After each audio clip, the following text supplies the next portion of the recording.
How you doing? All right.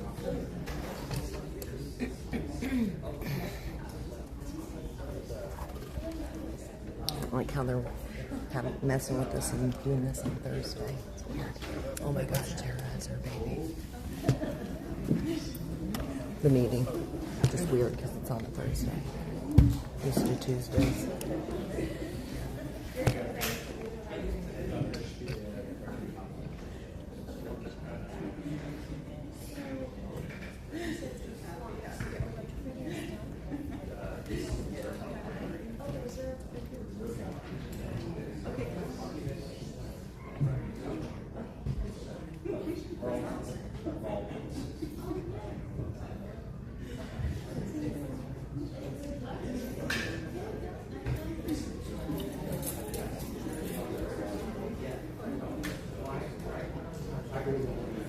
Still have signs on them. Can I sit here?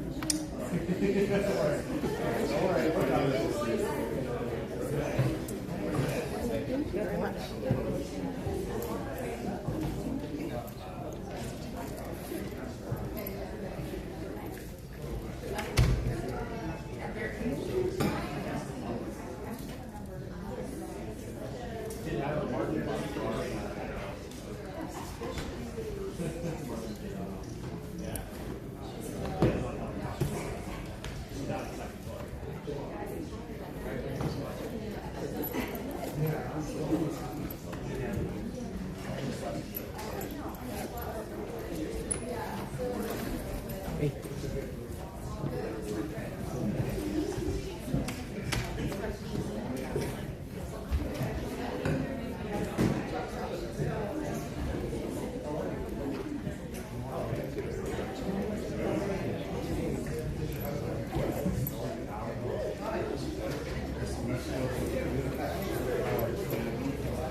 I saw Hollywood's, I talked to Louis, Frank, but I saw Hollywood's,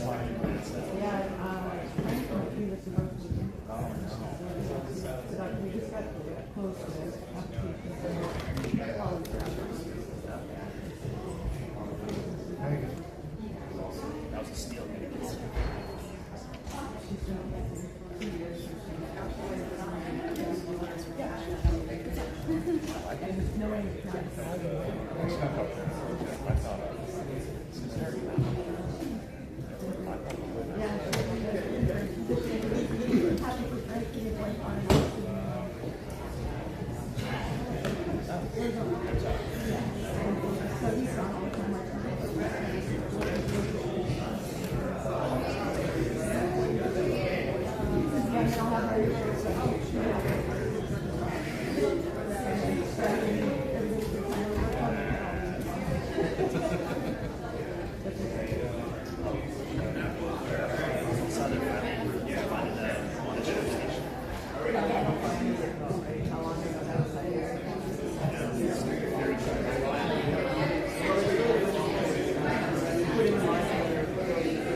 You okay right there? Yeah.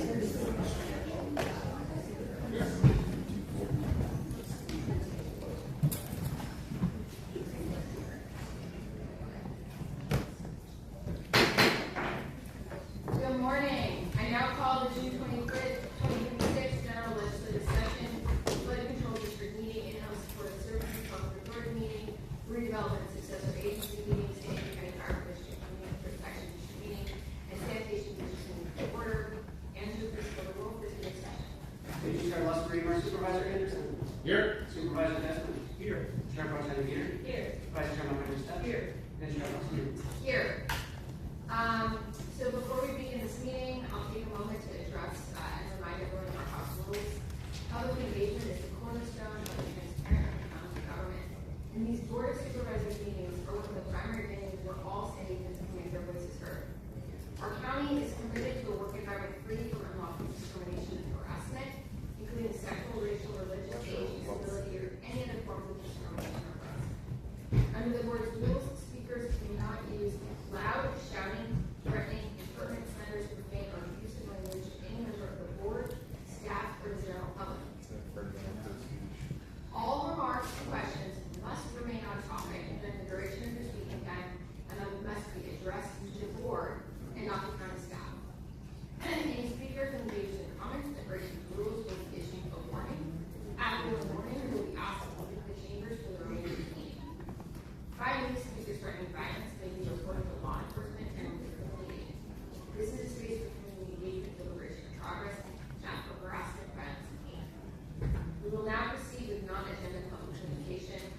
This is an opportunity for the public to address the board on such matters within the board's jurisdiction, but not an item on the agenda. The only action we board members may take is a referral to the CAO. Speakers may speak once per meeting for non-agenda public comment, either against today's land use legislative session or today's general session, and not vote. And to facilitate our meeting, we will have 5 non-agenda public comments in person and 5 back calls in the beginning of the meeting, and the remainder will be heard at the close of today's session. In order to ensure timely completion of today's agenda, for any discussion item with 10 or more speakers, individuals will have 1 minute to share their opinion. And a reminder, according to Rule 4A, members of the public that are non-English speaking may need interpretation assistance, receive twice the allotted time for their comments. Audience members may not whistle, clap, or speak, or speak or disrupt the proceedings. If you disrupt the meeting, you will be given 1 warning. After that 1 warning, if you disrupt the meeting again, you will be directed to leave the chamber for the remainder of the meeting. Andrew, please call speakers. Thank you, Chair Lustberg. We have 28 requests to speak on matters not listed on the agenda. 15 individuals in person and 13 requesting to speak by phone. For those that requested to speak by phone, please dial in the conference line using the instructions that were provided to you. We'll begin with the in-person speakers. We'll now randomly select the first 5 speakers in person. All the remaining speakers will be heard at the conclusion of today's session. We'll begin with the in-person speakers. As your name is called, please come forward and stand in the arrows until it is your turn to speak at the podium. You'll have 2 minutes to address the board. I'll ask you to begin by stating your name for the audio record. I for the first 3 individuals: Shariah Adapa, Doyle Morrison, Tate Land Aruya, and will be followed by the final 2 speakers in person, Oliver Twist and Deanna. I've called your names. Please come forward.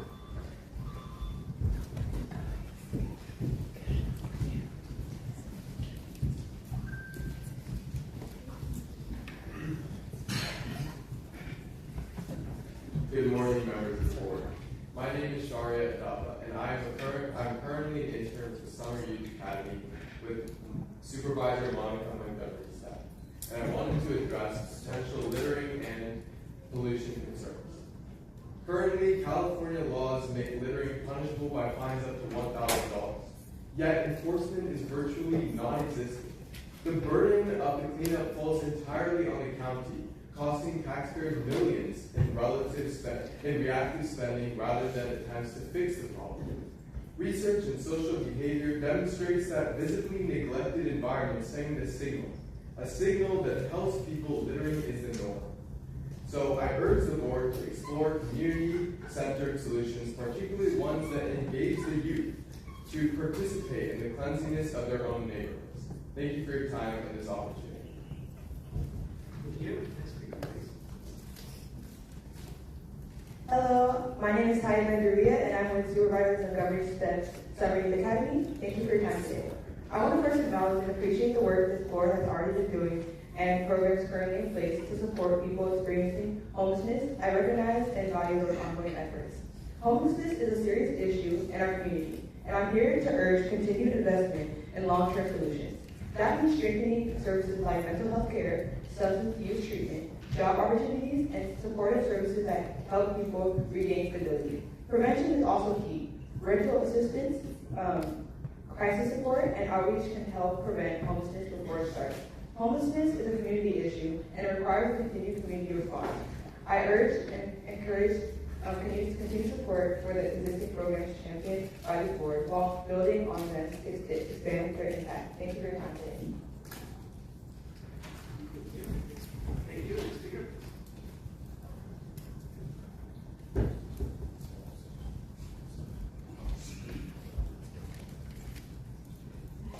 Good morning, Board of Supervisors. First, thank you for your time and consideration. My name is Ana Acevedo, and I am with Supervisor Monica Montgomery Steps, Summer Youth Academy. I am here to urge you to continue advocating and funding solutions for the Tijuana River Valley. As you know, this issue has impacted both the people who reside there and the community surrounding this area, which raises concerns for public and environmental health. Advocacy will ensure that this problem becomes resolved, while funding can solve and prevent future issues from rising. I encourage you to continue supporting investments in wastewater treatments and infrastructure improvements in order to improve and protect the communities there. Thank you for your time and commitment to resolving this issue. Thank you. Great job.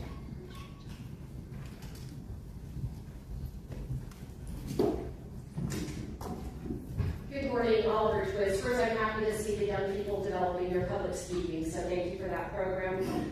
Oliver Twist here. I want to take a moment to celebrate something bigger than any agenda item. Happy birthday, America. Nearly 250 years ago, this country remains one of the most extraordinary experiments in human history. Imperfect, absolutely. Still evolving, always. But grounded in a promise that has drawn millions from around the world, the promise of freedom, of opportunity, and of a chance to build something better for yourself, your family, and for the next generation. What makes this nation remarkable isn't that we've gotten everything right, far from it. It's that we keep pushing forward, ever striving to become that more perfect union. The rights we enjoy, the doors open to innovation and ambition, the ability to speak, to build, challenge, and dream. These are not guarantees found in most of the world. Here they are part of the very fabric of our great nation. So today let's celebrate that privilege, not take it for granted, and carry forward the responsibility and keep strengthening it. Happy birthday, America. Lastly to this chamber, bring back clapping, the happy cacophony of democracy. Your double standard of allowing clapping for your own proclamations for yourselves and your people of choosing, but not for when we the people speak, is not only hypocritical, it is also illegal. Please refer to In Re K. Applause is a form of expressive speech and a feedback mechanism that communicates levels of support. You are infringing on a critical form of public input, particularly for those who might be too hesitant or too shy to speak. Bring back clapping. Thank you. Thank you. Is Doyle Morrison present in the chamber? The president, I'll go ahead and call the fifth speaker on the list, Sanaya Jameson.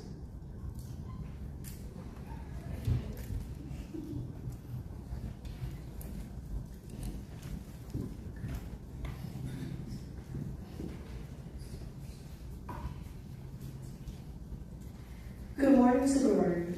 My name is Sanaya Jameson, and I am here with Supervisor Monica Montgomery, Step Summer Youth Academy. I am here to speak about juvenile justice and the importance of creating a system that prioritizes rehabilitation,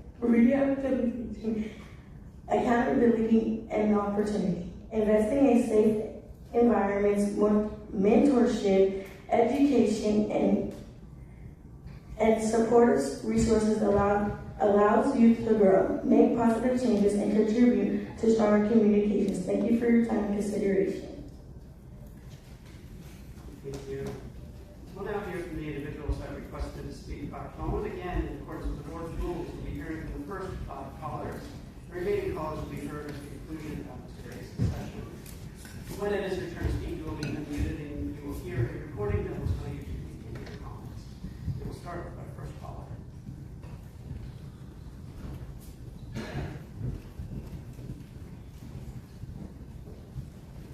Go Mary Davis. I'm Paul Bode. Like last meeting, I'm glad to say a short discussion agenda now that the self-serving term limit expanding charter measure was approved for the ballot. So there's no need for political posturing right now. The county regularly engages in unlawful obstruction to put off disclosure of embarrassing tax, wasting taxpayer resources to keep the public in the dark. This interferes with our right to advise and consent. An active Republican democracy requires public participation by as many members of the public as possible. This is the route to getting the best ideas on how to fix the many problems and failures in this county. Most people know the U.S. Constitution, but the California Constitution specifies in Article 1, Section 3, that people have the right to instruct their representatives, petition government for the redress of grievances, and assemble freely to consult for the common good. The people have the right of access to information concerning the conduct of the people's business, and therefore the meetings of public bodies and the writings of public officials and agencies shall be open to public scrutiny. And since Section B7 says each local agency is hereby required to comply with the California Public Records Act and the Ralph M. Brown Act, and with any subsequent statutory enactments amending either act. That act is, in effect, part of the Constitution, and if your Shelley rules are contrary, there is no step. Thank you. We'll hear from the next caller.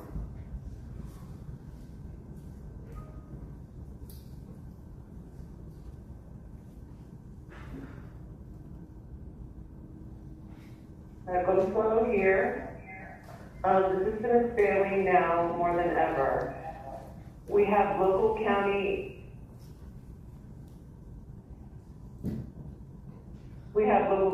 officials willy-nilly throwing money at silly things like soccer events, while their people within their district are in need of the basics.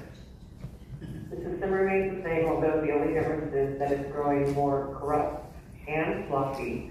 While officials have the audacity to become more arrogant as they fail at the basic task of their role they play. We have truth tellers, whistleblowers, people exposing truth being punished. Some sit in jail, Andrea Ebby. Some have gag orders on them. Isn't it something, the length the system will go in order to maintain itself? Rules and laws for thee, but not for me. That seems to be the motto of our local county government agencies. So as I'm sitting thinking of what to say, I was just reminded of how I feel as though I've said it all, and already I don't mind being a broken record, as I said yesterday, broken record, because I do realize that there are people who are waking up to the illusion. And that illusion is this: we live in a world where people look up to those who hoard money, who believe in a left-right paradigm, who still believe that their of selected officials that are coming to save them. Yeah, they mentioned people who hoard money while children starve, and they are not people to be admired. They are moral failures of our society. And just as the selected officials of our county, they too are moral failures that work and promote for the globalist agenda while pretending to fix our county's problems. Instead, they are Thank you. A claim contesting the certification of any election results at the next regularly scheduled board meeting. I am also requesting the board direct the register of voters to respond and request for the information below. I invite your attention to the California Election Code, section 16100D, which states as part, any elector of a county, city, or any political subdivision of either may contest any election held therewithin for any of the following causes. B, that illegal votes were cast. They have been. Factual basis of my request is that the common knowledge that there has been a flood of legal aliens in California. It's counties and cities and school districts whose citizens have apparently been able to register with the Department of Motor Vehicles to vote.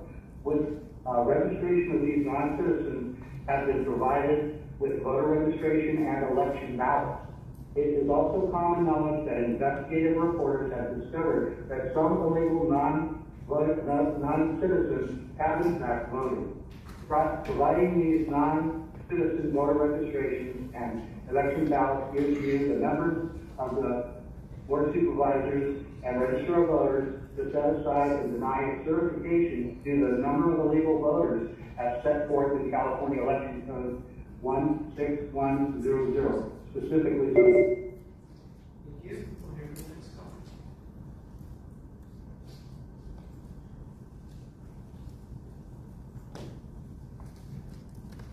Good morning. My name is Becky Rouse, and today I'd like to raise concerns about moving forward with the socially equitable cannabis program at a time when the marijuana industry is already struggling throughout our region. Just recently, Jack's Cannabis in Ramona closed its doors. The business shut down in April, purportedly due to taxes owed. This means that one of the 5 existing marijuana storefronts in the unincorporated county is no longer operating. That closure should be a warning sign. If existing businesses cannot remain financially viable, why is the county considering creating additional permits and expanding the industry? Before launching a new program, we should first evaluate the performance of the businesses that already exist. The county has spent years discussing social equity and marijuana expansion, but residents still have many unanswered questions. How much public money has been spent developing and administering these programs? And how many existing operators are actually succeeding? How much tax revenue has actually been generated compared to the cost of regulation, enforcement, administration, and program development? Before moving forward with this program, I urge the county to provide a full accounting of all expenditures related to marijuana regulation and social equity planning. The closure of Jack's Cannabis should be viewed as an opportunity to pause, reassess, and make decisions based on evidence rather than assumptions. Thank you. Thank you. We'll hear from the final callers.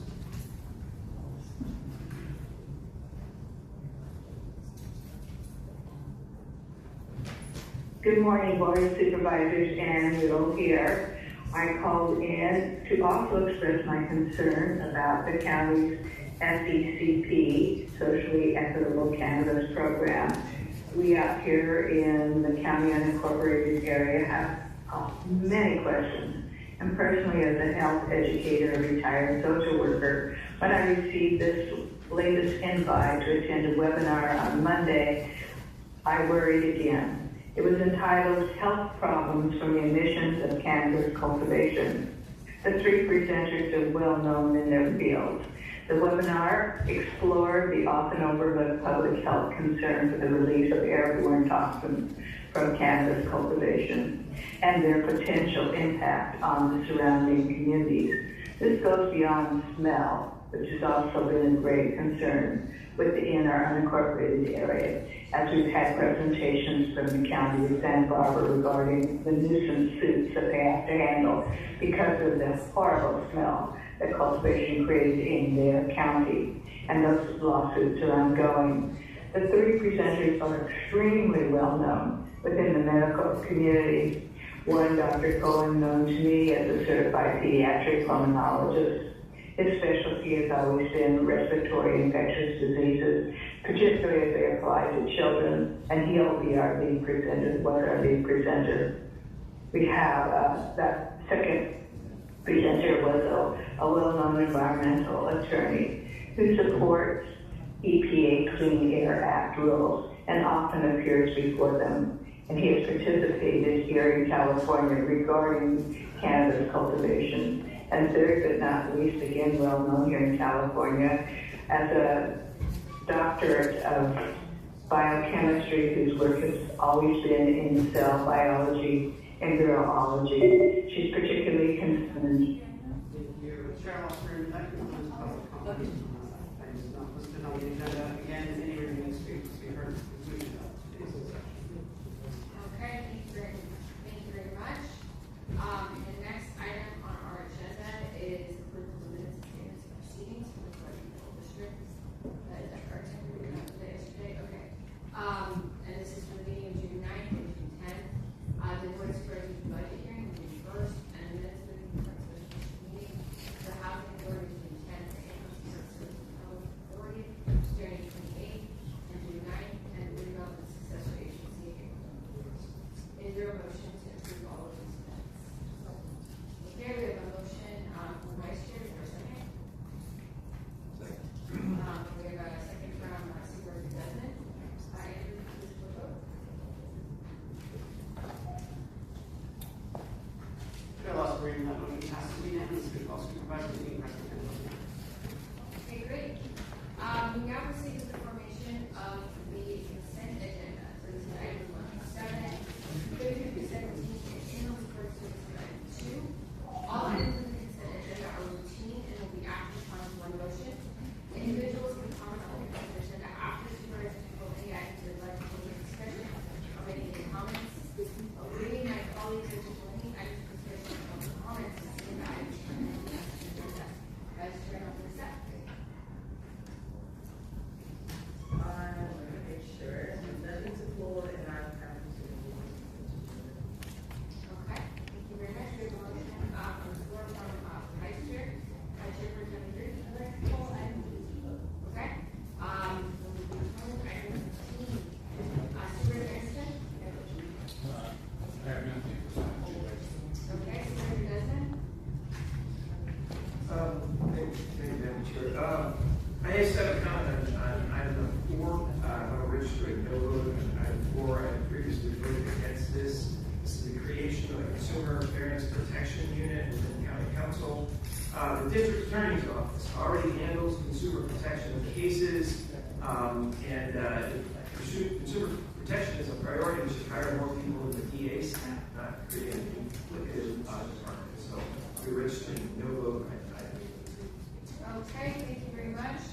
We have a motion from Vice Chair for the consent agenda. Item 15 is on hold. And Supervisor Desmond would like to register no vote on item 4. I'm happy to send the Vice Chair.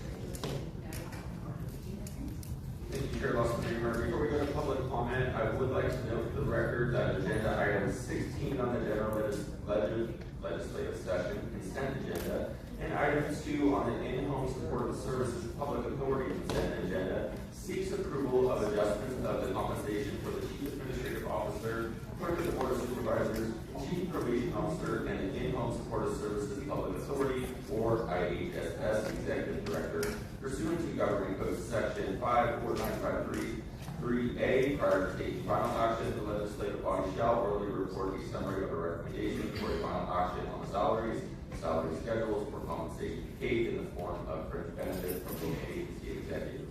The proposed adjustments would set the compensation at hourly rates as follows: $207.39 per hour for the chief administrative officer, $119.23 per hour for the clerk of the board, $144.49 per hour for the chief probation officer, and $91.13 per hour for the IHSS executive director. Subject to approval, these adjustments would all be effective June 26, 2026.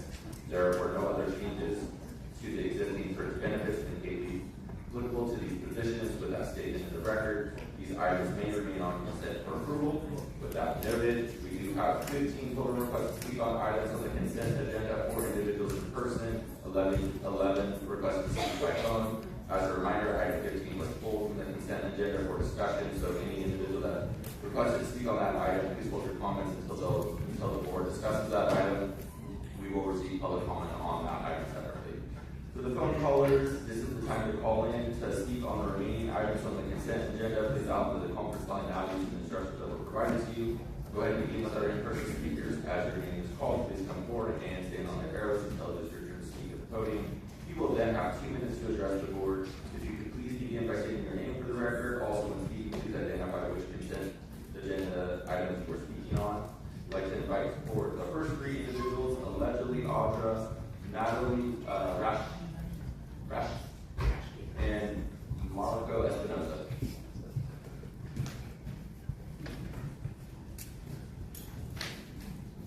First of all, you should not have approved the minutes for the June 1st meeting. Mark Tara was not here, nor on camera. There was no quorum. You have been sent to cure and correct. So, I mean, whatever. The sheriff absolutely needs to have help with the medical care that's going on in the jails. They're not equipped to deal with it, so they do need to go to an outside entity that would be able to handle the healthcare needs of certain individuals that are in there. With the home key program, so I just would like to report that a woman was found deceased today at Olot this morning. That brings the deaths to 17 this year, and I don't even know, like 30 or almost 40 by the entire time they've been there. I'm going to have to get a tally. But when you're talking about putting people into homes and buying them, they can't even pay the rent. So, I mean, I think we need to be kind of working with that, and that kind of leads to, like, you guys are giving yourself raises while people are just trying to make ends meet. I don't think any raises should be taking place, especially when people who are getting such significant amounts of money are the ones determining the things for people who don't have anything, and like they would never be able to, have any kind of understanding of what that's like. So all of the programs that you guys do actually don't benefit the people that you claim that they will. And this behavioral health stuff, it's very concerning what's going on with behavioral health because it is being used to silence people, like Andrea Ebbing being deemed incompetent. Now she can be put in one of your mental facilities and totally drugged up so that she doesn't continue to talk about Summer Step and the crimes that have been perpetrated against her and her children. So it's very concerning when it is being used as a weapon, and it will continue to be, and I'm sure you want to use it on Justin as well. So when people are trying to get change to happen because of such egregious things, you shouldn't be silencing and using your behavioral health unit. Next speaker. Call for Natalie, Marco. We also have Michael Brando. You may come forward in any order.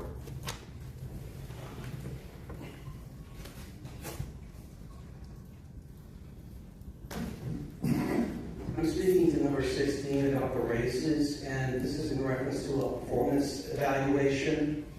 Andrew Potter actually had sent a message to Audra saying that yesterday's video file of the meeting yesterday is complete and intact and in whole on YouTube. It is not.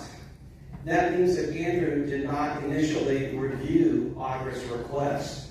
There were skips, there were glitches, there were stalls, there were speeches that were completely missing, as if those people were not even here.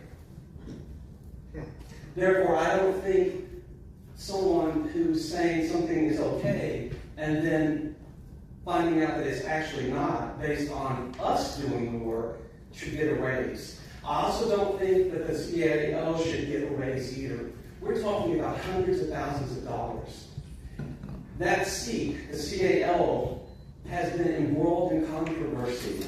If you remember the lawsuit involving Tara Lawson-Remer, Claudia Silver, Helen Robbins-Meyer, Michael Vu, that these pieces, these pawns up here are put there to uphold a facade and an agenda that is not the agenda for the people here on this local soil.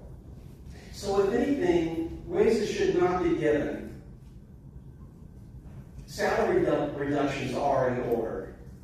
As Agra, which Tara has said that she's a parliamentarian extraordinaire, that's Agra being a parliamentarian extraordinaire, she could do the job of Andrew. The good thing is Andrew is going to remedy this situation, that it would not have happened if we had not stepped forward. Thank you. Thank you. And then last call for Natalie Rash and Marco Espinosa. Okay, not seeing any movement in chambers. We will now hear from those that have requested to speak by phone. When it is your turn to speak, you'll be unmuted. You will hear a recording that will tell you in your comments, and we will go ahead and begin with our first caller.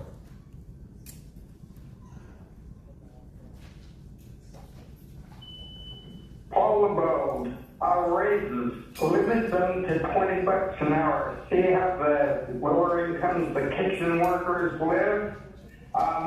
For litigation authority. What concerns me most is that this authorizes the county council to pursue litigation up the appellate chain, which could involve the county in significant costs and consequences. It also seems to me that item F is wrong and should be deleted. If the county places a juvenile in detention or placement by court order, the county should be responsible for the cost of that placement. Item K, eviction should specify regarding county-owned property like item L.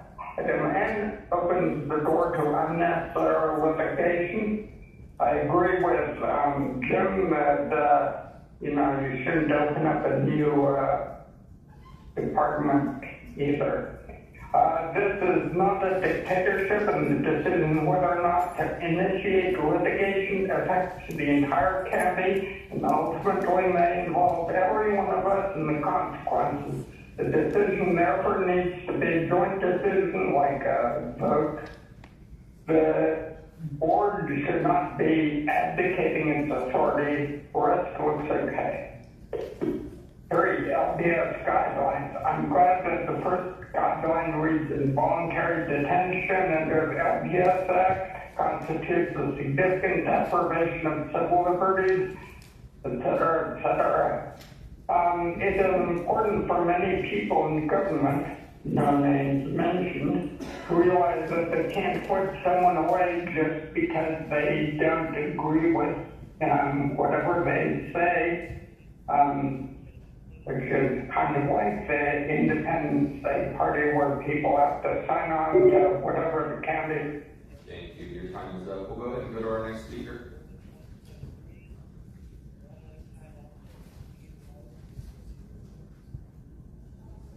Hello, good morning, Board of Supervisors. My name is Madison, and I'm speaking on item 2. I support this item to pursue Home Key Plus funding. As a mother of 3 children and someone who works in youth substance use prevention, I see firsthand how closely housing instability, mental health challenges, and substance use are connected. When people are experiencing homelessness, it becomes much harder to access treatment, maintain recovery, manage mental health conditions, or reconnect with family and community support systems. Substance use disorders affect not only the individual, but entire families. Children may experience trauma, instability, and adverse childhood experiences that can impact their health and well-being for years. Veterans and individuals living with behavioral health challenges are especially vulnerable when they lack stable housing. Permanent supportive housing is an important part of the solution. Recovery and treatment are far more effective when people have a safe place to live and access supportive services. Housing provides the stability that allows individuals to focus on improving their health, seeking employment, rebuilding relationships, and moving toward long-term recovery. I'm especially encouraged that this project will serve people experiencing homelessness who are living with mental health and substance use challenges. Addressing these issues together is more effective than addressing them separately. The Chunky funding represents an opportunity to bring additional state resources to San Diego County while supporting some of our most vulnerable residents. I encourage you to approve this item and continue investing in evidence-based solutions that promote healthy, safe, and thriving communities for everyone. Thank you. Thank you. We'll go to our next caller.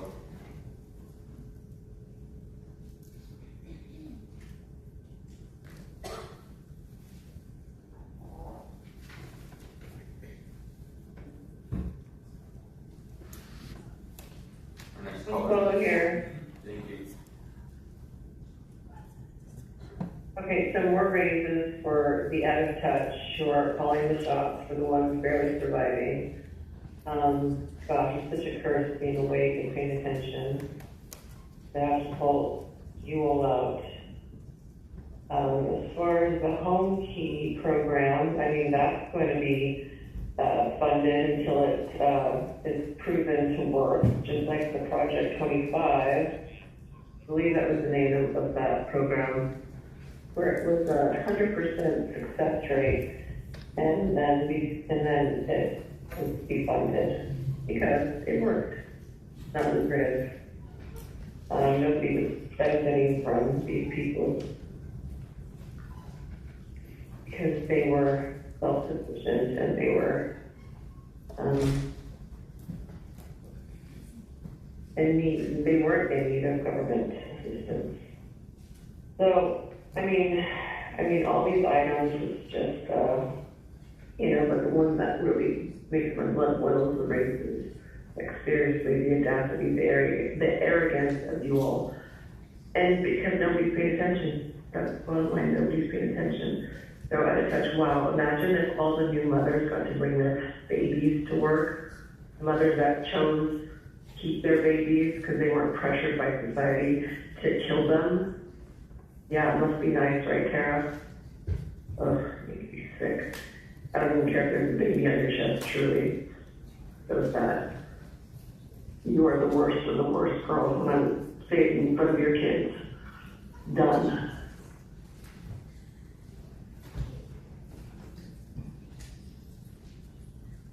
We'll go to our next caller.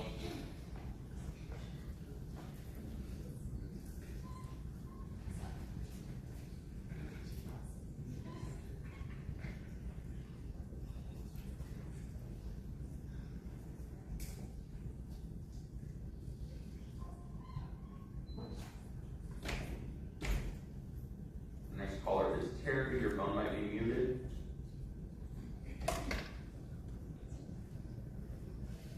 I'm calling on some discussion item. Well, I guess I have to call back. That is correct, yes. Okay, thanks.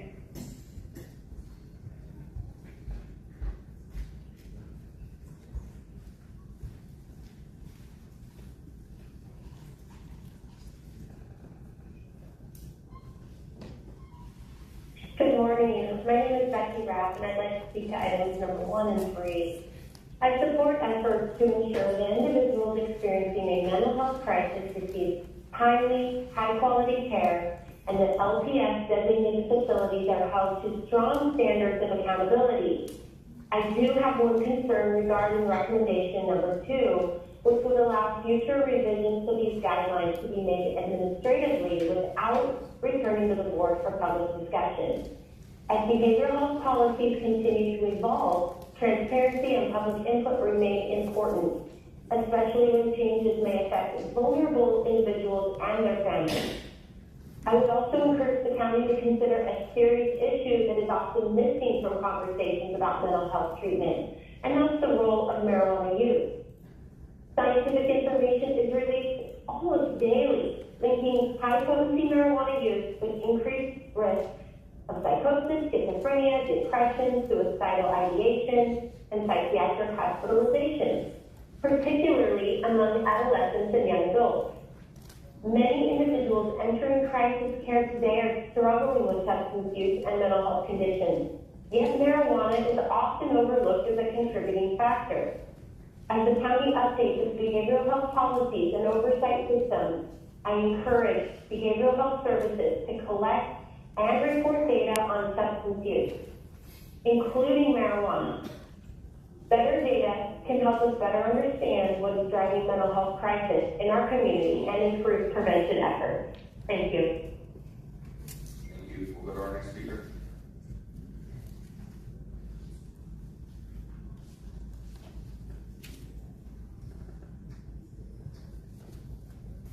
Good morning, Board of Supervisors, Ann Riddle.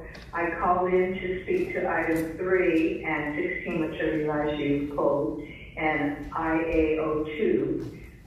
16 and IAO2 have to do with an increase in salary, and I kind of object to the euphemism of adjustment in compensation. Could we just say a raise in salary? I just think that would be the optics of using that type of terminology. Adjustment isn't fair to the public. My concern about 3 is, one, I support it. Having had to use this with a family member, which is the idea behind it is to strengthen the requirements associated with bringing those involuntarily to mental health services. On the face of it, the terminology is scary. The goal behind it is excellent, however, and you hear about it all the time from families who have individuals who are psychotic and definitely incapable of making a decision for themselves to seek mental health. And so we need as families to have that opportunity. I echo the previous speaker's concern. In the case of my family member who's psychotic episode, it was caused by marijuana. And I just think we're giving Canada some spotlight it needs regarding what happens to our people in our county who are using, both in suicide ideation as well as accomplished suicide rates are higher, and psychotic breaks. It's very difficult on a family to watch that marijuana use create that situation, and then people just treat marijuana use so frivolously. It is not. And I wish we could see more recognition within the behavioral health services for its role. And I agree that more data collection needs to happen so we can understand its role in the services. Thank you. Your time is up. We'll go to our next caller.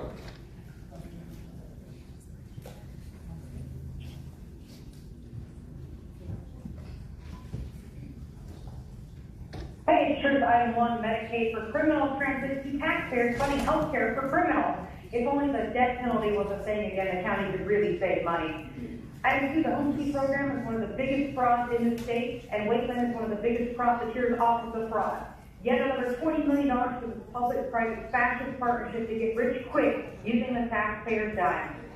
Item 3, the county crazies crown themselves the queens of the crazies in charge of street crazies. Isn't it crazy how that means the real inmates are actually running the asylum?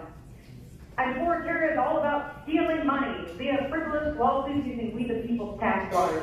Example, she has Manny Paloma out there exploiting sushi chefs who extort profits from Japanese companies, all to justify their usurpation of the DA while refusing to investigate Buena Protesta for labor exploitation and human trafficking. Item 5, online filing is now available for many future unpaid property tax bills. Future, because she has a nasty habit of expecting everyone else to pay her debt. Item 16, $119 an hour for Andrew to sit there and say, next speaker, please. Wow, he does answer emails fast, so I'll give him that. And $207 an hour for Eddie to sit there and smile while the county burns down in debt and corruption. No to all races. Item 17, the county and the city of Escondido have obviously decided East Valley Parkway is now a stack and tax dumping ground, to the benefit of the San Diego Community Housing Corporation and the National Community Renaissance of California. The housing board is owned by the San Diego Housing Commission, Monica's old buddies. They don't need a sellout, as they have $25 million in assets and $5.3 million in revenue. Their CEO, Theodore Miyahara, makes $323,000 a year. National Forest over 10,000 apartments, 110 properties, and $1.3 billion in assets. They don't need our help either. Their CEO, Steve Montel, zero experience in housing, is an overpaid consultant who funds globally an institute that works on viruses. No to all risks approved by psychotic grifters. Thank you. Your time is up. We'll go to our next speaker.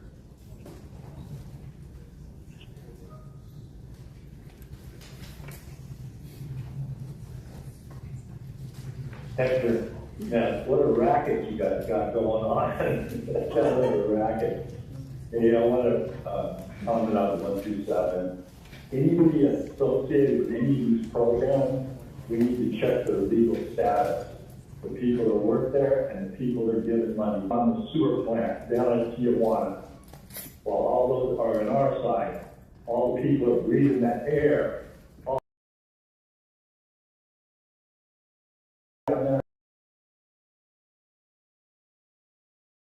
they're sucking the sewer gas every day.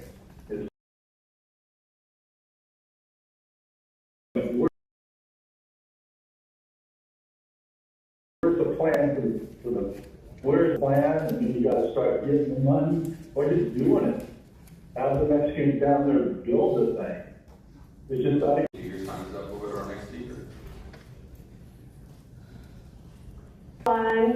This medical treatment should be restricted only to immediate care, not for elective treatment such as anything trans. Home key is a fraud. Study and look at the people on this board, the bucks. People living in this county. Parents, be familiar with state law AB 665. A minor who is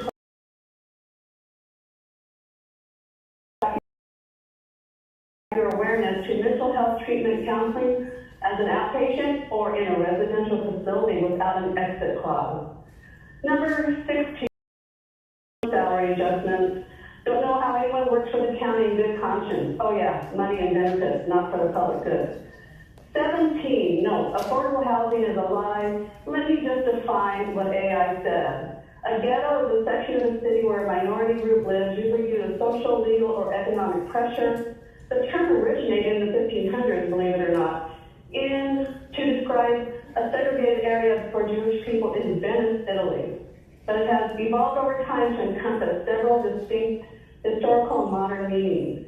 In contemporary usage, ghetto often describes impoverished inner-city neighborhoods primarily inhabited by racial and ethnic minorities, particularly in the United States. So there's your stack and pack of affordable housing. Thank you. Go to our next speaker.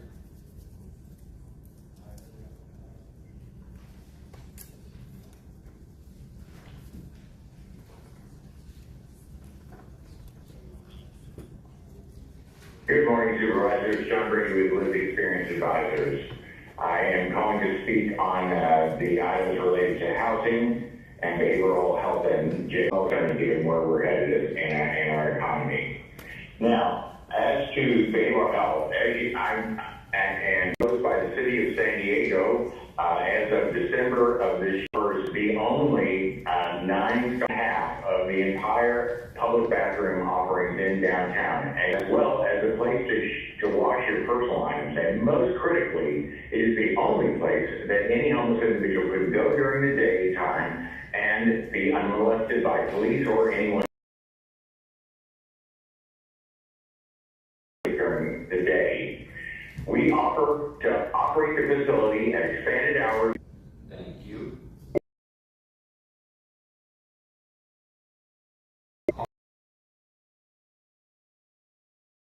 Comment on the items on the consent agenda. Okay, thank you very much. We have a motion on the floor by Supervisor Martin, second by myself. Supervisor Aguirre has some comments.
Authority, redevelopment successor agency, and sanitation district. With that noted, I'll turn it over to Financial Officer Joe Gosh. Good morning, Chair Lawson, Member, and members of the board. Today we are presenting the fiscal year 26-27 revised Chief Administrative Officer's recommended operational plan for the board to consider. Last month we presented to you the CAO recommended operational plan, which reflects the enormous effort of the organization to deliver a budget that is balanced and fiscally sound, supporting services for the public that residents can rely on today and into the future, advancing county priorities, reflecting community voices, and evolving needs. The budget is driven by our values, including critical safety net services, as well as health and public health support. It makes our region a better place to live, work, and play, with major investments in public safety and fire protection, roads, parks, and libraries. The budget supports sustainability through open space and agricultural protection, new collaboration to identify long-term solutions in the Tijuana River Valley, and new building practices. This budget aims to preserve important resources for generations to come on all fronts, while preparing for an uncertain and dynamic environment in the upcoming fiscal year. Since the release of the recommended budget, staff have developed some revised budget recommendations through the CAO's change order, which was released last week and leverage county resources in innovative ways while maintaining essential support. It reflects a detailed look at available funding sources both locally and at the federal and state level, and to ensure the county is maximizing resources. I want to acknowledge and appreciate the county employees who pursue and administer the myriad funding sources available to the county, maximizing revenue for our region, helping to steward public resources, and keep services running. This budget is the product of the ongoing planning that happens throughout the organization all year. From the county's capital planning, which looks at county facility needs over the long term, and is annually presented for the board's consideration and discussion. This amount will fluctuate from year to year, and is based on our annual long-term capital planning process. This year's budget includes funding for a new behavioral health wellness campus, the sheriff's station in Ramona, planning and design for replacement of the sheriff's detention facility in Vista, and important maintenance of our facilities. This budget aims to provide programs and services that make meaningful differences for our residents in every corner of this county. With this in mind, we navigated changing economic conditions and evolving community needs in partnership with this board, departments, labor partners, and stakeholders. That collaboration and vision for meeting future needs strengthen this plan, and the outcomes it supports, ensuring we maintain the hallmarks of county fiscal stewardship with ongoing structural balance, stability, and flexibility as recognized in the county's strong communities. The budget before the board is balanced, and it is reflective of the financial management practices that define how we plan as an organization. We don't operate at a deficit, meaning we don't plan to spend more than what we have. A balanced budget and healthy reserves reflect strong management and policies that sets the foundation for the county's fiscal health. Separate apart from the reserves, the board has set aside general fund balance specifically to provide a buffer in a changing policy landscape. That amount is balance we call unlocked reserves, providing time to respond and to recalibrate to steadily manage the services our communities rely on and to manage the long-term ongoing cost structure. I want to thank each of our supervisors and our governing board as a collective for your leadership in serving the residents of this region. I want to thank members of the public, our communities for their thoughtful input and collaboration all year long. Today's presentation will briefly review the revised CAO budget recommendations and highlight considerations that are top of mind as we enter into fiscal year 26-27 and plan for the years beyond. I'll now turn things over to Amy Thompson, Deputy Chief Financial Officer. Thank you, Joan. Today we're presenting the revised recommended budget, which reflects updates through the CAO change letter. The revised recommended budget now totals $9.16 billion, an increase of $3.8 million from the CAO recommended budget, and adds one staff year for a total of 20,390 staff planned to serve our communities. This budget maintains essential services and reflects what we heard throughout the year from residents, partners, employees, and this board. It is values-driven, community-informed, and focused on delivering real results. The change letter makes small adjustments to the CAO recommended operational plan by proposing in the Sheriff's Office additional funding and one more position for increased law enforcement services greatly increase success of justice-involved adults. In land use and environment, added funding for road improvements and updated wastewater utility charges in the Department of Public Works. To continue transitioning behavioral health services, we plan to shift staff and associated costs from the Health and Human Services Agency to behavioral health services and human resources, realigning functions without adding net positions. The majority of transfers were included in the CAO recommended operational plan, and the subsequent action reflects further work on the transition that continues into May. And lastly, funding is proposed to extend the Moss Fresco Plus program, increasing access to fresh fruit and vegetables, and to fund a feasibility study for the Department of Youth Development. This slide summarizes the total revised recommended budget compared to prior adopted budgets, including the changes that were just described. For fiscal year 26-27, the CAO's revised recommended budget is increasing $522.5 million, or about 6%. Overall growth reflects focused investments in behavioral health, public safety, safety net programs. This slide shows budget reflecting behavioral health services agency based on recent. The revised recommended budget was shaped by and the county's priorities amidst the environment of changing economic conditions, changing service demands, and organizational transformation. To get here, we looked closely at emerging needs, evaluating what's working, and recalibrating budget strategies to best 1,390 staff and an increase of 109 services requested by responsibilities under Proposition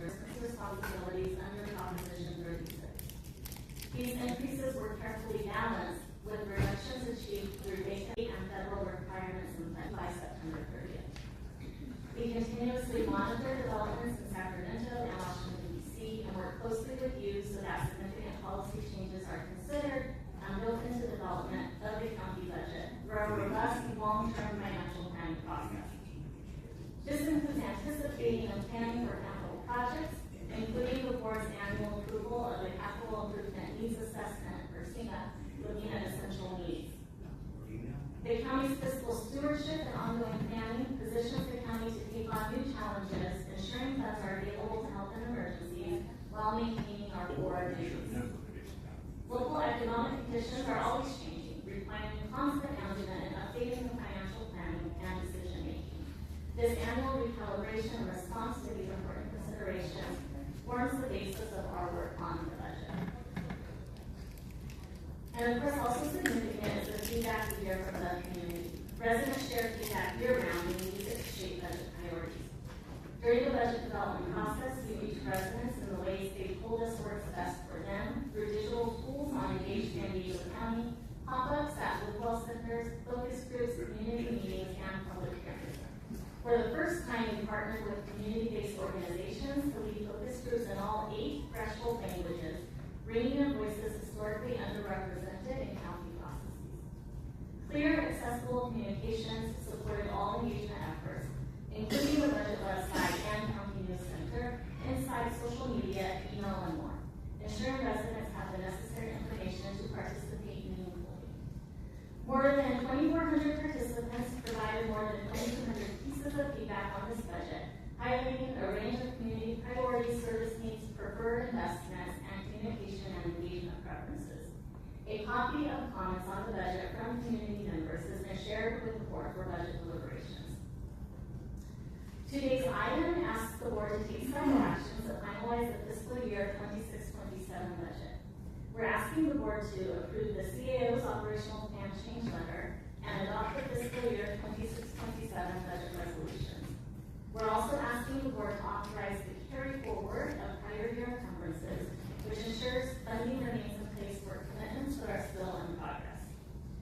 And finally, we request adoption of a reimbursement resolution which will allow the county to reimburse eligible costs with future bond proceeds. Together, these actions complete the board's budget adoption process, ensuring that the county has the authority and flexibility needed to continue delivering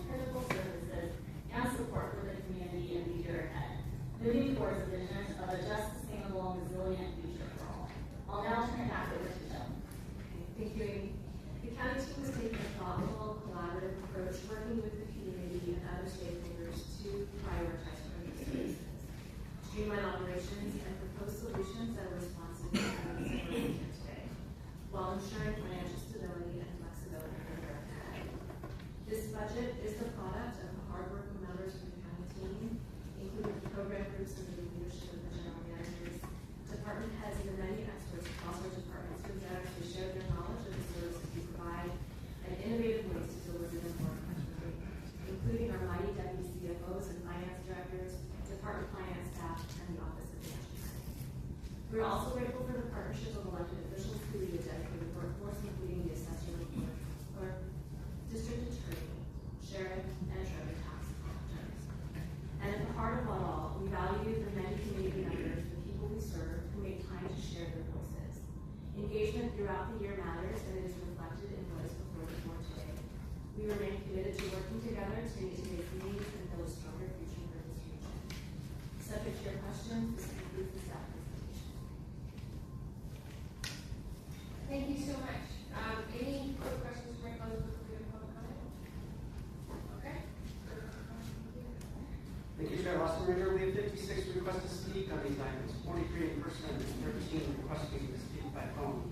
Also note for the record that we received 40 comments, 36 in support, 2 in opposition, and 1 neutral.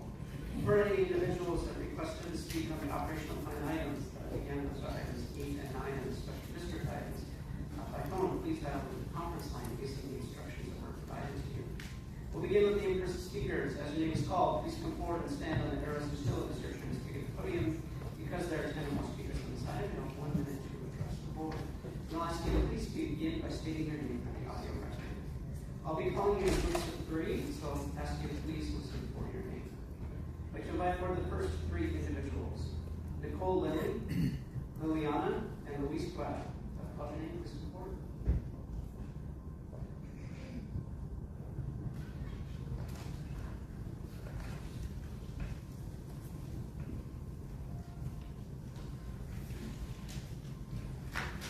Luis Guerra. Good morning, supervisors. My name is Luis Guerra, a District 1 resident representing the Immigrant Defenders Law Center.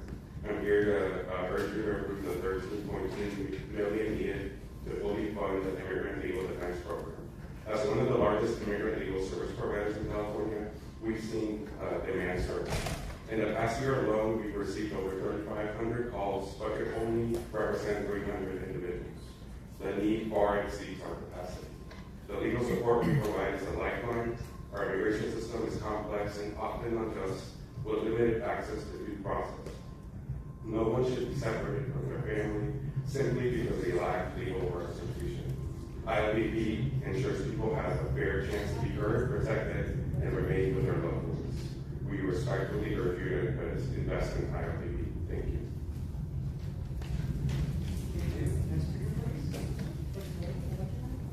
Call additional speakers. Naomi Castillo Santuario, Patricia Morales, Jesus Martin Gallegos Munoz.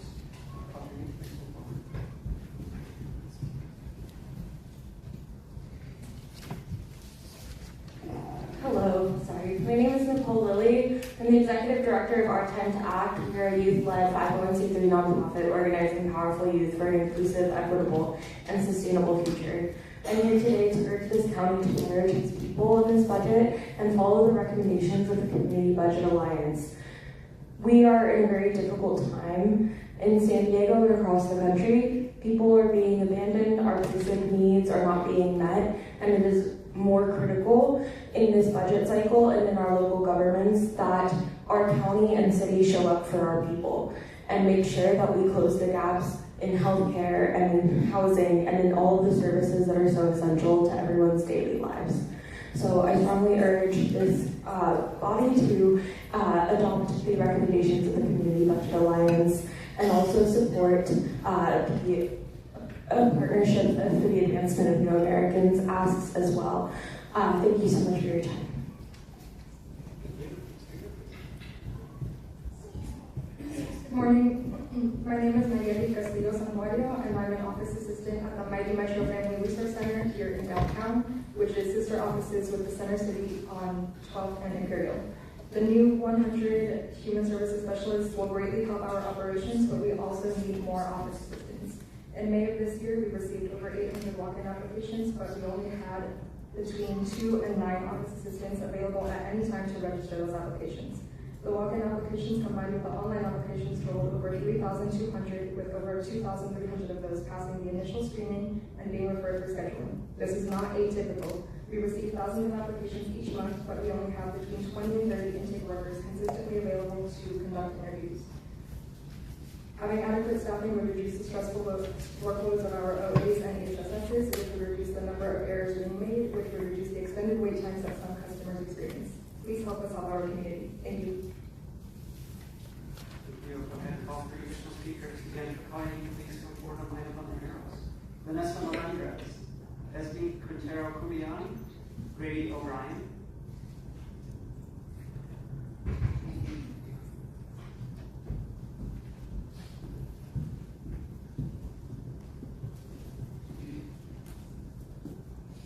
Howdy supervisors, my name is Esme, I'm a resident of D4, I'm an organizer for SD Pride, and a member of the LGBTQI+ regional table and the community budget alliance.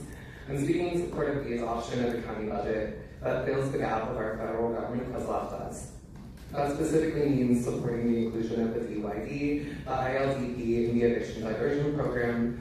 In the most recent US Trans survey, 18% of trans people were identified to be unemployed, with close to 70% experiencing some form of job discrimination.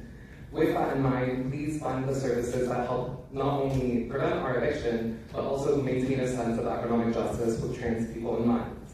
I would also like to shout out Hannah's Ask as well. Please support all of them. Thank you so much. Thank you. Next speaker from Coral, speakers.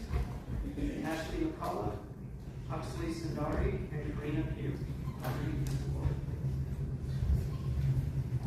Good morning, my name is Grady O'Brien, I live in District 4, and I'm an intern with Subscribe Consciousness. I'm a San Diego City College graduate now, based at Fordham University, and I urge you to support the feasibility study for the Department of Youth Development. Our youth deserve support and access to a future that treats them with care and love. If we want those values here to be in our community, we need to put them into our youth first. Giving more money to the sheriff does not make people feel safer. Thank you.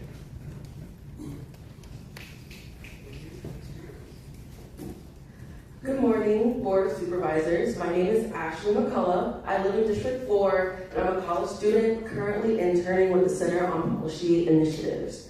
I strongly support this revised budget in item number 8, specifically the investment of a $250,000 feasibility study to explore the creation of a Department of Youth Development. My environment growing up could have pushed me down the wrong path, but thanks to mentors within my community, I'm standing here today. Culturally relevant, trauma-informed, community-led care and services is how San Diego can ensure the future of our youth, because young people in San Diego County deserve care and not criminalization or confinement. I'd like to thank the youth advocates and the community organizations that help push for this investment in youth. I'd lastly like to thank Supervisors Monica Montgomery Stepp and Paloma Geary for their commitment to a safer and healthier communities. Their leadership reminds us change is important and shows our youth their voices matter.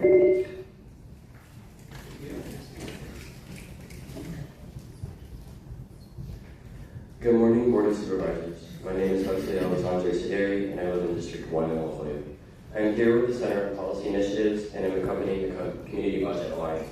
As a student and someone who aims to be a youth organizer, I've seen how many people in communities I have lived in across California, such as Palm Desert and here, are trying to build stable lives while dealing with immigration fears and the lack of accessible support.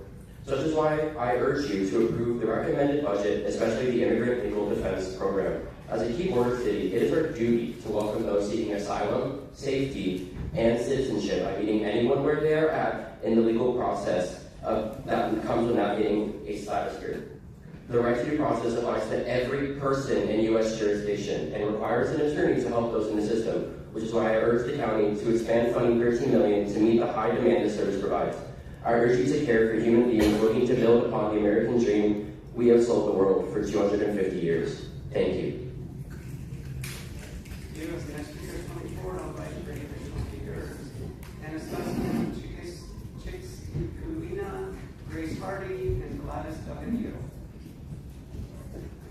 morning, supervisors. My name is Karina Pugh. My pronouns are she, her, and I'm here today on behalf of the San Diego LGBT Community Center and a member of the San Diego LGBTQIA+ regional table and our Community Budget Alliance. Today, we're asking you all to vote in support of our most vulnerable neighbors in San Diego. Many LGBTQ+ folks flee their countries here to escape homophobia, transphobia, and other persecution. Our entire immigrant community deserves access to due process, so we are asking the county to adopt a budget with a full allocation to the ILDP. In addition, please fund programs like the Eviction Diversion Program, the Department of Youth Development, and Nutrition Security, as well as our partner Partners Asks. These are all programs that are disproportionately accessed by our LGBTQ+ communities, as our community is overrepresented among many of these underserved populations. The budget must be a document that reflects equitable investments into our San Diego region. Thank you.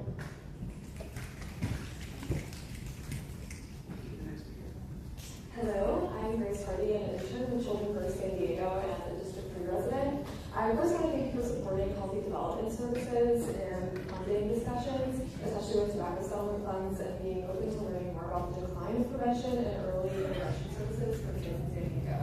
My family has lived in San Diego after moving many times. My dad was active duty in the Navy, so I've been in San Diego and out of San Diego, and I've come back again probably many times. I grew up overseas, both in the United States and on different bases internationally, and I could tell growing up in communities and countries that prioritize kids were fun and secure. And now that I'm old enough to reflect on my upbringing, I realize that those communities were also sustainable. I take deep concern regarding the lack of prioritization and funding for kids, especially regarding their safety and health. For example, as I'm sure you're aware, there has been a decline in program revenue for First Eyes San Diego as the funding relies on a tax on tobacco, which people are just simply buying less of.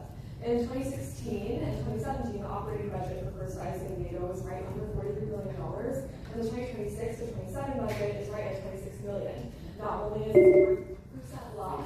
Yes, of course. Thank you. Good morning. My name is Gladys Valdivia, and I live in Escondido. This county has identified a $300 million need to protect the natural lands that clean our air, filter our waters, and protect all the species found here and nowhere else on Earth. And yet this budget invests $0 for that purpose. Meanwhile, the county may be spending money on an illegal mass surveillance program. I cannot confirm whether flock safety is still in this revised budget because it was never made a line item. In a budget this tight, San Diegans deserve to know exactly what is being funded and at what level. The board must increase transparency in next year's budget process, especially for controversial line items. I respectfully request the board redirect any and all flock funding in this budget to conserving San Diego's wildlands for future generations.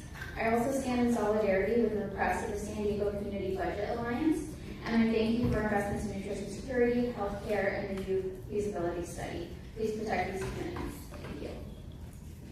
Thank you. Before the next speaker begins, I'll invite three additional speakers. Sumi Nieto, Ian Sorella, Courtney Baltiski. Good morning, supervisors. My name is Anastasia Stukina. I live in District 3, and I'm a small business owner. I urge you to stand with immigrant communities and approve the proposed budget for the Immigrant Legal Defense Program and fully fund it. My family came to the United States from Ukraine in 2022 after Russia's full-scale invasion. As someone who's rebuilding their life here and still navigating the immigration system, I know how complicated and stressful it can be, even for people who are legally representing the country. When someone faces detention or immigration proceedings, access to an attorney can make all the difference.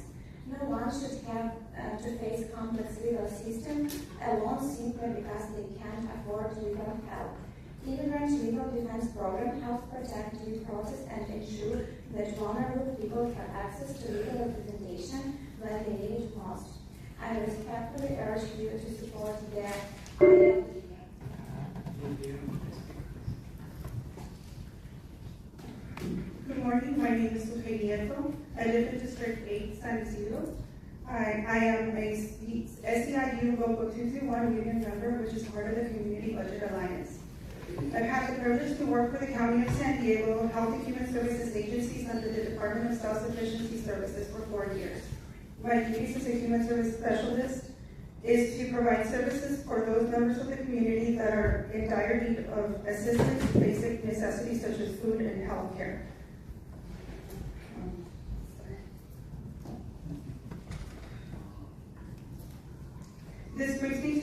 for my participation today, which is to bring awareness of the impacts of HR1 has had on self-sufficiency services. With the current budget readjustments, services such as All Fresh Medical have severely been impacted. We are able to see this through the numerous customer interactions where the predominant emotional expression consists of anxiety, fear, frustration, and despair, and are shared throughout the county of San Diego. As in the speakers, we report on my three initial speakers, Oliver Twist, allegedly authorized Natalie Rashby. Come on down. Thank you and good morning, honorable supervisors. My name is Courtney Baltiski with the YMCA of San Diego County. We're also leaders and partners in the Children First Collective, the Tijuana River Coalition. We want to thank you for all of the hard work of staff and the supervisors and teams throughout the budget process. We've had incredible experiences lifting important issues with each of your 5 teams across this fiscal year, everything from safety around water and ocean side, to greater awareness about bike safety. But we still have a significant need for guaranteed funding for some of the most important health and safety issues in San Diego. That includes dedicated funding for childcare, safe spaces for our youngest learners. And it also includes the Tijuana River Valley, which we know will be considered out of reserves. It's extremely disappointing to hear that some of the state budget asks are falling through, and we need guaranteed funding to end this pollution crisis. Thank you.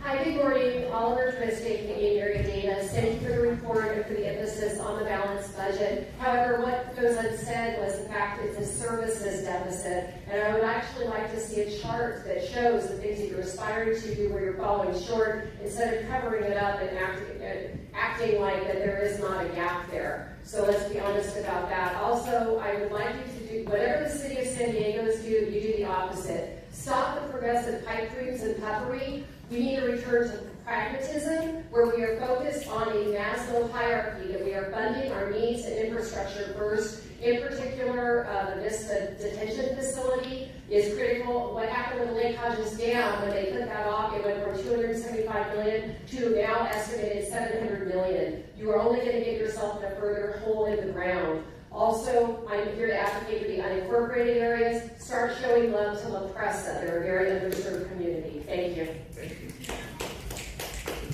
you. Hi, good morning, Board of Supervisors. My name is Viviana Soriano. I am the Director of Policy at Youthful. We're a youth advocacy organization, and we're also a member of the Community Budget Alliance. Also, as myself, I live in District 4, but we do work across the county. My vision for the county is one where every young person has everything that they need to be happy, healthy, and reach their full potential. And that's why I urge you today to approve the recommended budget, which includes full funding for key people first investments such as nutrition security, the Immigration Legal Defense Program, a feasibility study to create a Department of Youth Development, and funding for the Global Village. These are kinds of investments that keep people supported, housed, and connected to opportunities throughout the county. But while our communities struggle to afford housing, healthcare, and basic needs, money continues to pour into criminalization from Prop 36 to sheriff overtime to build more jail capacity, and that doesn't support young people directly. So I urge you to choose care over criminalization, investment services, and opportunities of people. Thank you. Thank you. I can invite forward 3 additional speakers. Maria Elena Greenman Lind, Belen Hernandez, and Marcos Mesa. Hi, thank you for hearing me today, Natalie Rashby, District 3. I just wanted to share some of the things that you have to deal with when you're unhoused, let alone all the other things. During my time of being homeless, this is what I was dealt with. These are all tickets. These are just some of them.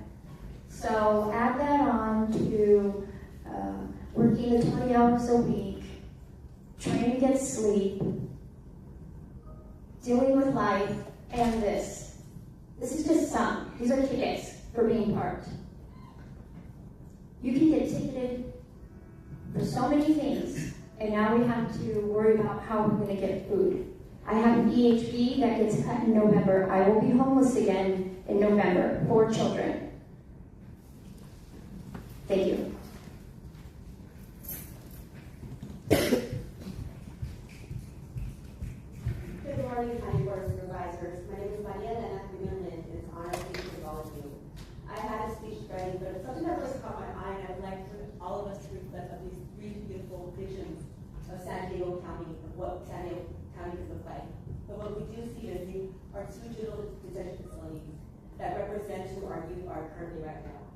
So I want to ask you guys, every time you guys come in here to make a decision, specifically for the $250,000 adoption for the feasibility study, think about, is this really who San Diego County is, and do we want to reach that vision? I ask you, please take into heart the youth voices that need to be heard. Their experiences need to be lived and created better resources. And I truly believe this $250,000 feasibility study will create this vision into our reality in San Diego County. Thank you. Good morning, supervisors. My name is Ina Hernandez, here speaking on behalf of the Mid-City Community Advocacy Network, Mid-City CAN. And I want to say thank you for being receptive to our students, to youth, and the adults who have been here to speak for the Department of Youth Development. I know structural changes at the county can be difficult for us to come on board for, but this is just an initial study for us to discuss what are the needs in the county and what needs to be done, because we know the youth need greater support. So we look forward to working with you in the coming months to structure that study in a way that makes sense and see what we can do next in our county. And thank you again.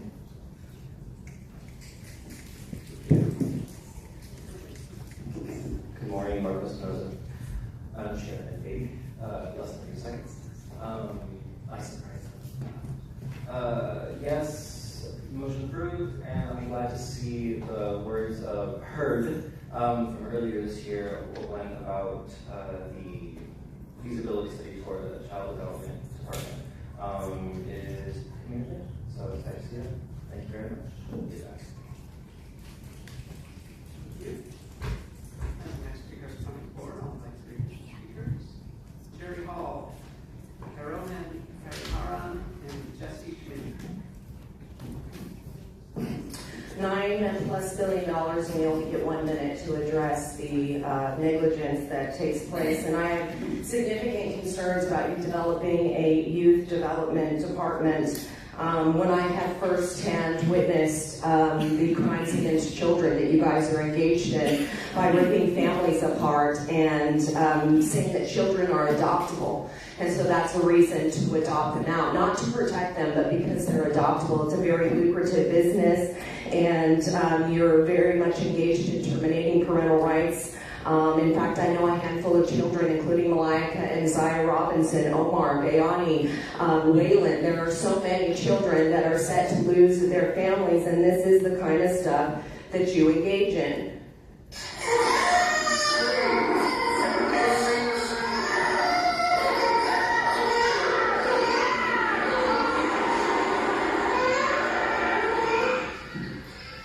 You're lucky that's not your daughter's term. You give her a kiss.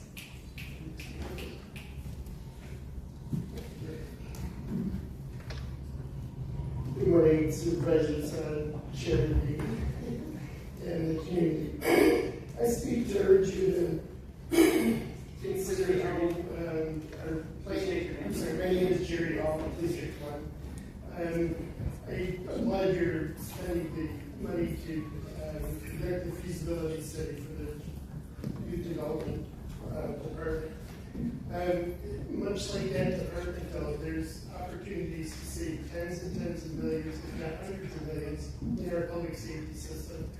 And if we have to go through this process, it's frustrating because it's a brief process where we can need to get community support and get everybody's attention. And these are things that should be happening in the planning process throughout the year.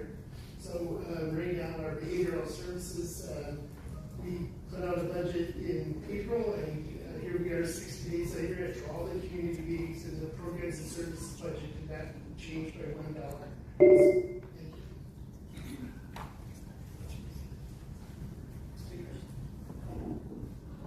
Good morning, Chair and Supervisors. My name is Jesse Schmidt, State Policy Manager for Alliance San Diego. Thank you all for working with our organizations and coalitions as we close discussions around the county budget. We respectfully urge your support for both the Immigrant Legal Defense Program and the Eviction Diversion Program. Here in San Diego, we are on the front lines of immigration policy. We've seen civil immigration arrests increase by more than 1,500%, while detentions at Otay Mesa has surged dramatically. At a time when families are facing unprecedented uncertainty, access to legal representation is not a luxury, it is a matter of due process. The Immigrant Legal Defense Program ensures that people are not forced to navigate a complex legal system alone and helps keep families together during some of the most difficult times of their lives. Likewise, the Eviction Diversion Program helps prevent homelessness before it actually happens. It keeps families housed, reduces strain on public systems, and is far less costly than responding after someone loses their home. These programs reflect the values of our region, fairness, stability, and dignity, and I thank you all for your support. Good morning, everyone. My name is Arvind Hariharan. I'm a recent graduate of UC San Diego, and I'm one of the House and Justice Directors of Arcangel Act.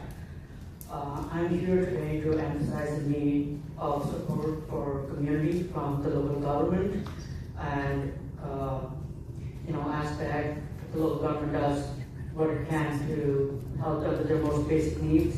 I also want to up the asks of the Community Budget Alliance and the partnership for the advancement of new Americans, and most importantly, emphasize increased support for the Department of Youth Development. In these times, I think it is most important that San Diegans can depend on their local government and that you can continue to support them and increase support for them as much as possible. Thank you so much.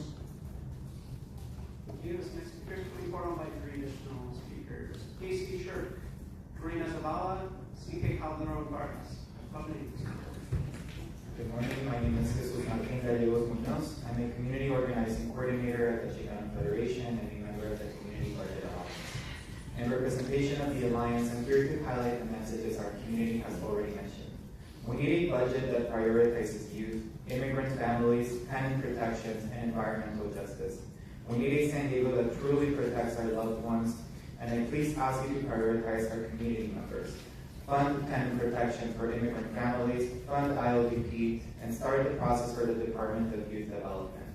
As youth are not only the future, we are the present. And if we want to start advocating for our society, we need to start prioritizing our youth. Gracias.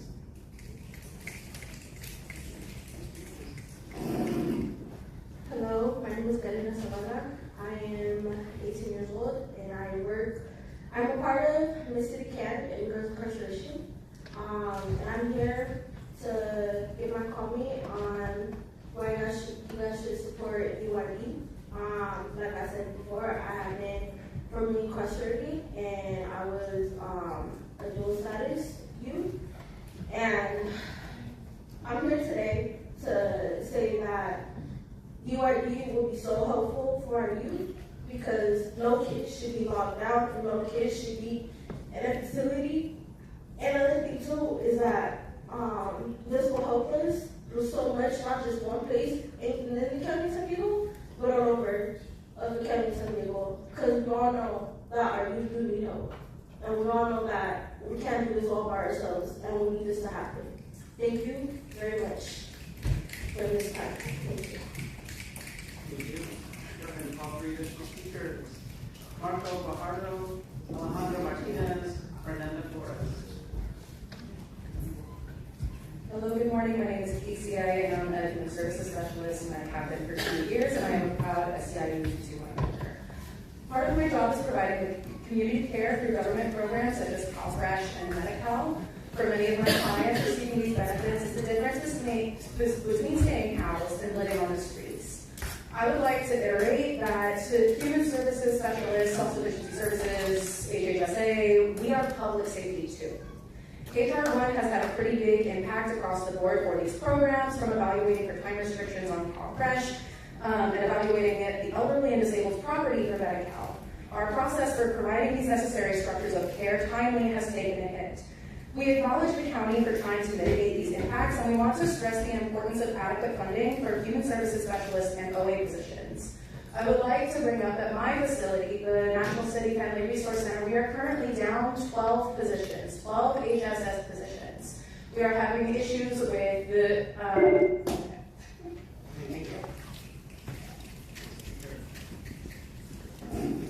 thank you. Good morning, board, or afternoon, or still morning. My name is Marco Bajardo, resident of District 4.